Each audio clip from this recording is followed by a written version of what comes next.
aurten 2012 urtean Euskadin neurtu ditugu 5.300 tximist inguru, gutxi gora bera.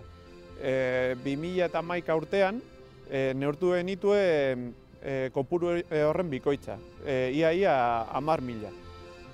Hori da, uda honetan oso garai lehorra izan dugulako.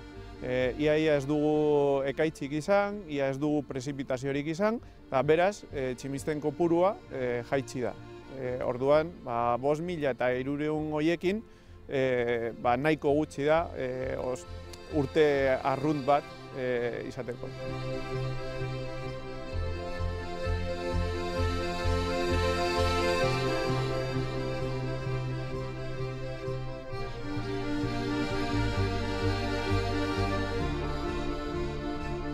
Normalean, uda hasieran, tximistak gertatzen dira batez ere hegoaldean.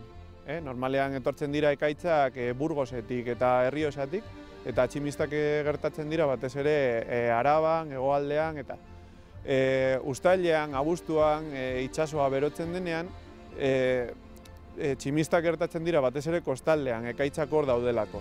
Eta gero neguan, normalean temperatura eta egoera hotzagoa denez, uraren temperatura, itsasoko uraren temperaturak eragiten du tximisten aurkitzea eta gertatzea batez ere kostaldean eta itsasoan.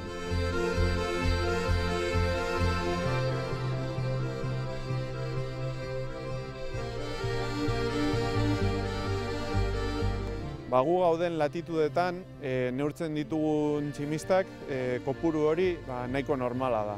Hau da, normalean mugitzen gara beti 5.000, 10.000 tximistak neurtzen ditugu urtero, eta gauden latitudetan hori nahiko normala da.